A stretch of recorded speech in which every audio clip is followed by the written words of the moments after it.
Boa noite a todos. Entrevista de imprensa, professor Thiago Carpini, após o empate entre Vitória y Defensa y Justicia pela segunda rodada da Copa Sudamericana. Hola, buenas noches. Thiago, Gustavo Leguizamón para Tiempo Deportivo. ¿El punto que se llevan de aquí de Florencio Varela é importante para o seu equipo? Sim, importante. Acho que imaginávamos o que seria o jogo aqui, a dificuldade que é a Sul-Americana, a dificuldade que é o futebol argentino, o futebol comprometido taticamente, muita força, muitos duelos. Era um jogo assim como é a liga nossa da primeira divisão, de poucas oportunidades, poucas chances criadas. Eu acho que foi assim para os dois lados, algumas poucas chances do Defensa, outras poucas do Vitória. No final, acho que o empate foi de bom tamanho, foi justo. A gente sabe que o jogo aqui é muito difícil, então do lado do Vitória a gente valoriza muito o ponto conquistado. Boa noite, professor. Eduardo Machado, da TV Vitória.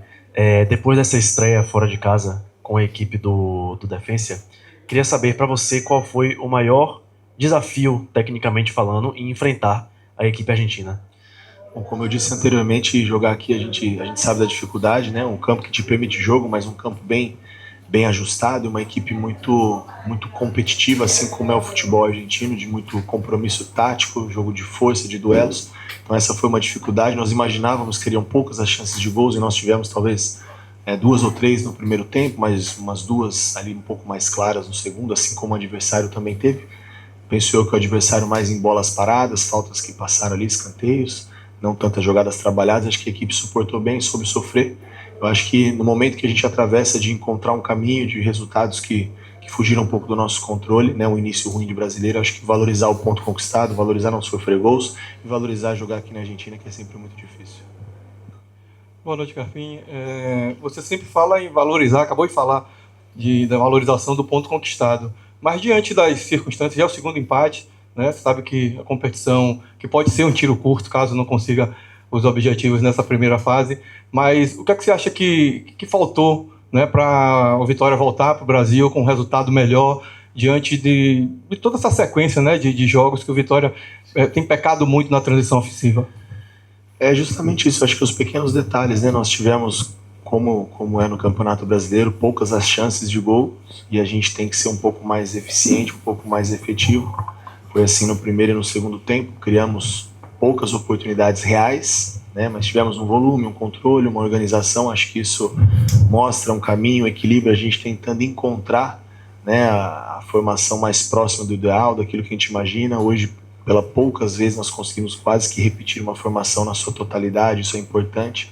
E à medida que a condição física permitir, a gente vai tentar seguir nesse caminho para encontrar aí as melhores alternativas. Em relação a de ser um campeonato curto, tiro curto ou não, acho que é a segunda rodada para todo mundo. O nosso grupo ainda está embolado, tem um jogo agora do Cerro com a Universidade. Então, independente do que aconteça lá, temos que nos preocupar com o nosso. E nas circunstâncias eu valorizo, ainda sigo valorizando o ponto. É claro que eu queria a vitória, mas valorizo o ponto conquistado, que nós temos agora 2 jogos no Barradão e a gente precisa fazer, falando de Sul-Americana, o fator casa. Eu acho que é lá que nós precisamos ser ainda mais eficientes e buscar a pontuação que nos condiciona a brigar até o final por uma dessas vagas. E é outro fato, né? A Vitória está reaprendendo a jogar uma competição internacional, entendendo as dificuldades que é jogar, por exemplo, aqui na Argentina. Professor, boa noite. Leonardo Santiago, Canto Rubro Negro. A gente vem, inclusive, ouvindo ao longo de algumas últimas coletivas com relação à tomada de decisão individual e que eu particularmente concordo. Só que eu gostaria de perguntar para você se você entende que coletivamente, em alguns momentos, a gente tem um pouco mais de dificuldade de conseguir propor o jogo, chegando um pouco mais na profundidade, atacando um pouco mais o adversário, do que necessariamente quando a gente tem a transição. Acredito que quando a gente tem espaço para jogar, a gente consegue chegar um pouco mais de fato, e aí acredito que a tomada de decisão realmente tem pesado muito. Mas coletivamente, quando a gente tem a bola, que a gente tenta empurrar o adversário um pouco mais para trás, eu queria saber se você entende coletivamente a gente tem um pouco mais de dificuldade e o que fazer para ajustar isso. Eu acho que talvez a resposta esteja na sua pergunta. Quando você cria chances reais numa transição, você tem mais campo. Quando você monta uma segunda fase e joga no campo do adversário, o campo diminui. Você tem praticamente os 20 atletas jogando em 40 metros de campo. Então daí você precisa não só da organização coletiva, das jogadas combinadas, triangulações, mas precisa de algo que hoje é o que ganha jogo, o talento, o drible, o improviso, a capacidade de tirar um marcador da frente, de quebrar uma linha, que é o que se faz no futebol de hoje, é o volume, a troca de lado, a troca de corredor, até chegar o momento de você pegar o lado contrário e ter o confronto, e ter o duelo, e ter o 1 para 1. Eu acho que isso a gente precisa evoluir nesse confronto 1 para 1.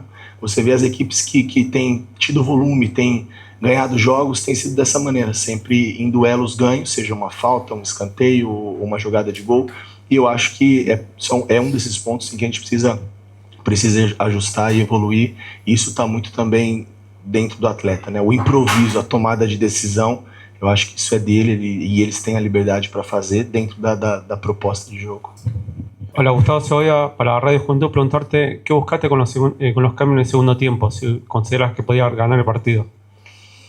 Sim, imaginei que eu esperava ter num primeiro tempo o defense pressionando um pouco mais alto, tentando tirar a nossa saída de construção, e eu vi um time respeitando um pouco, esperando um pouco mais a iniciativa dos zagueiros do Vitória para poder ter alguns gatilhos ali de pressão. E no segundo tempo eu acreditei que a gente pudesse um pouco mais de leveza, e com o Gustavo, com o Fabrício, com o Carlinhos, a gente ter um pouco mais de profundidade, que é o que nós precisávamos, uma última linha de defesa muito alta, e eu acho que talvez esses detalhes de explorar um pouco mais essa profundidade nós poderíamos ter vencido a partida. Entrevista coletiva encerrada.